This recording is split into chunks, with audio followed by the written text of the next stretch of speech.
Hey everybody, welcome to Adventures with Peps, and we are painting a Sláine model today. Now, I'm not gonna lie, I looked up how to pronounce this name, and weirdly it's pronounced Maeve.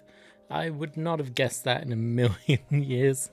I'd have said something like Medb, but it's Maeve.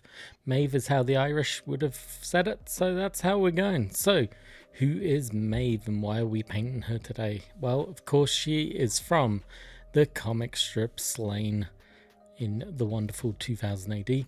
When she was a girl, the Skull Swords took her from her village to be fed to their master, the Lord Weird Slough Feg.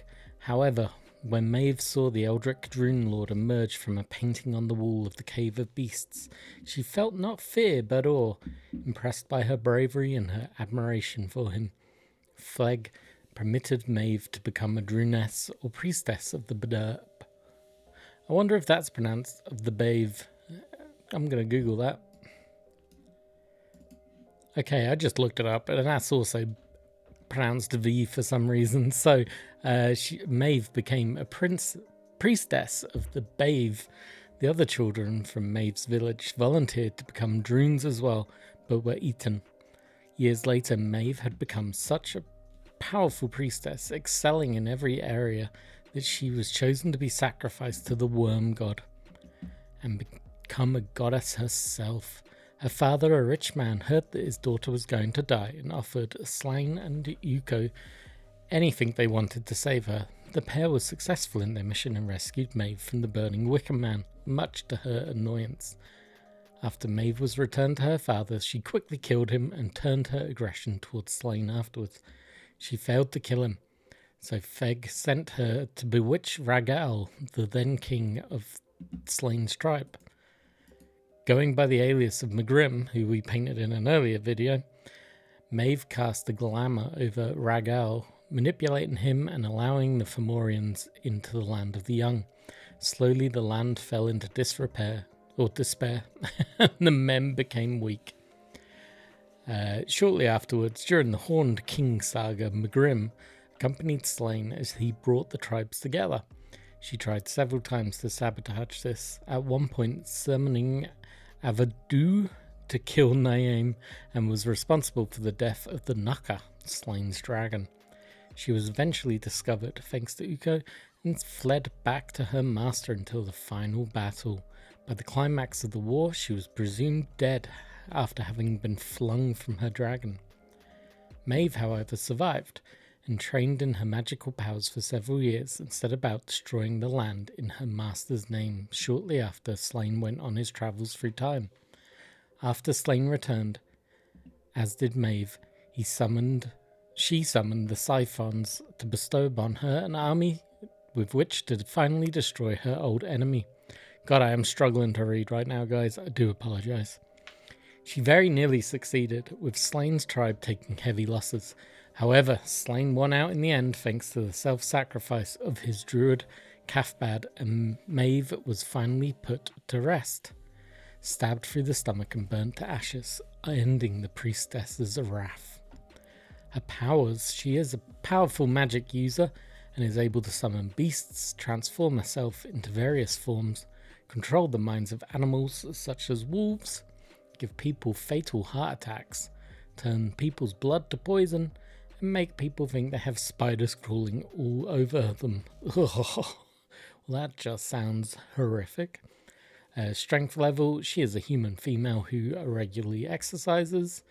Weaknesses: she isn't very good at hand-to-hand fighting. She sometimes rides a horse, other times a dragon, and that is pretty much it. Apparently, a little bit of trivia for you: she smells of primroses, meadowsweet, and oak blossom. Okay, there you go. That was rough trying to read. My dyslexia was really kicking in there. But that is one of my goals for 2025. Not only am I going to be painting more, I want to be reading more. I want to try and push through my dyslexia. I know that's not really a thing that you can do, but we are going to practice and train my brain to try and get over it. So, what have I done so far? The model was primed white. I'm using a rack of flesh to paint all the skin tones in. I've painted the base a nice muddy brown colour, something that we can highlight later on. We're going to grab the Luxion purple to give her a wonderful purple cloak.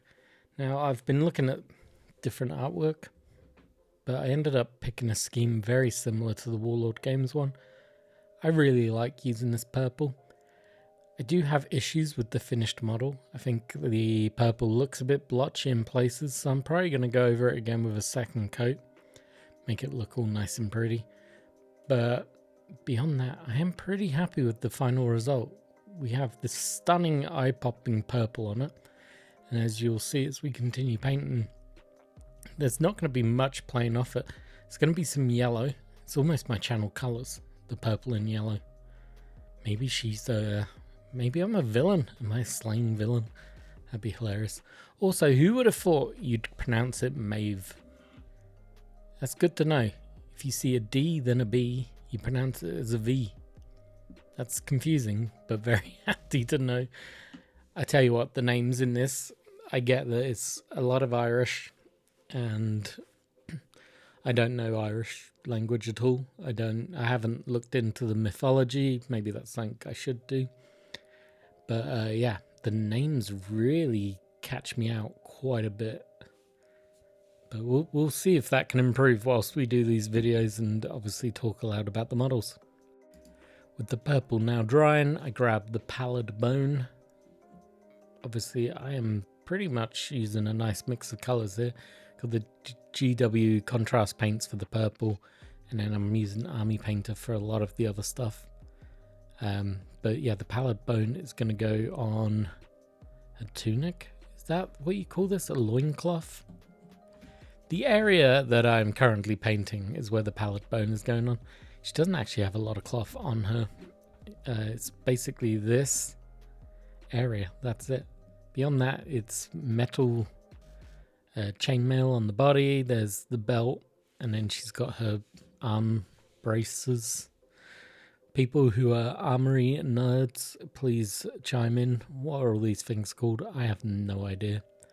I could pretend to know. I could Google it, but I'm not going to. There we go. So that's the pallid bone done. Nice and simple. We then grab the Grim Black, and we're going to use this for her hair. Now, in her previous version of her, I'm trying to think of the right terms, Magrim, I think is the other version of her. She had ginger hair. So, given her black hair is very interesting, and I don't know if you remember the unboxing. I got very confused by the character cards because there was only one character card. And I was like, but there's two models here. We got Maeve and Magrim, but only one character card. What's going on? And then it finally twigged. It's the same character, so they don't need two cards. One card is enough. They have the same stats. It's basically the same model, just depending on what story arc you want to play through. Use the model that's most appropriate. You also technically could face off against, you could have her facing off against herself if you wanted to, but I think to make it simple on everyone, you obviously should not use both models at the same time, otherwise you're really messing up the timelines. Up next was the simple Gravelord Grey. You know it, I hate painting metallic colours. It just really, nothing's worked for me in a way that I want it to work. Usually stick to, at best, Lead Belcher and then hit it up with Silver Tempest. But I don't like that either. If somebody's got recommendation for some metallic paint companies, do let me know. If you're a paint company with the best range of metallic paints, please do reach out. I hate using metallic paints. Hate's a strong word to start 2025 with. But I really do not like metallic paints. I really don't think they add anything to the model. And I'm also not a good enough painter to do non-metallic paint jobs. So I'm in a real tricky spot right now. But I feel this Gravelord Grey does the job on this model. We swap back to the Games Workshop contrast paints with the Nazdrag Yellow. Now, this is actually dried up in the pot. It's thickened up. I don't know what's going on. I obviously either didn't shut the lid properly and some air got in, or the moisture's just starting to evaporate from it due to age. As you can see, I loaded up the brush and hardly any came off. It just stuck to the brush.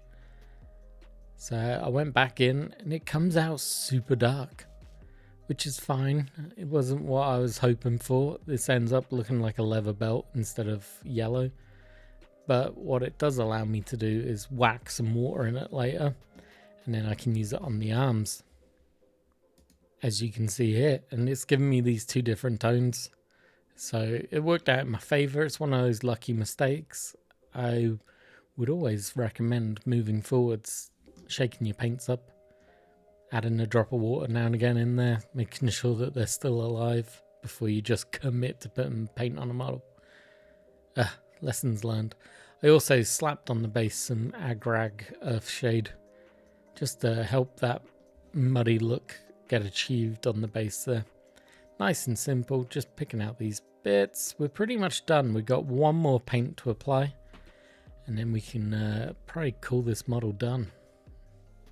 And the last paint today is going to be the Reiklim Flesh shade over this Rackham Flesh. I feel it gives it a lovely tone.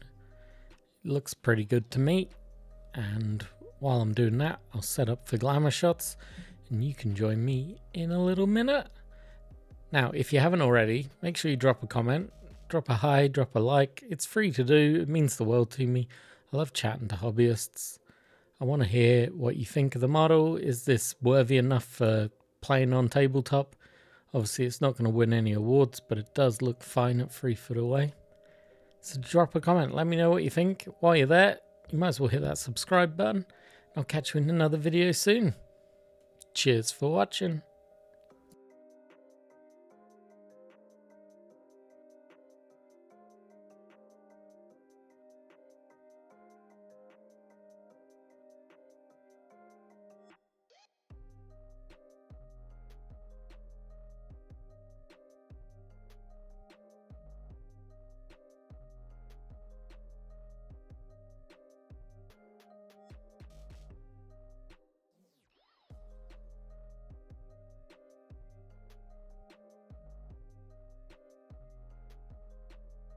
Hey, thank you for watching this video. Make sure you like, subscribe, and then go watch this one. This one up here. Give it a click. Bye-bye.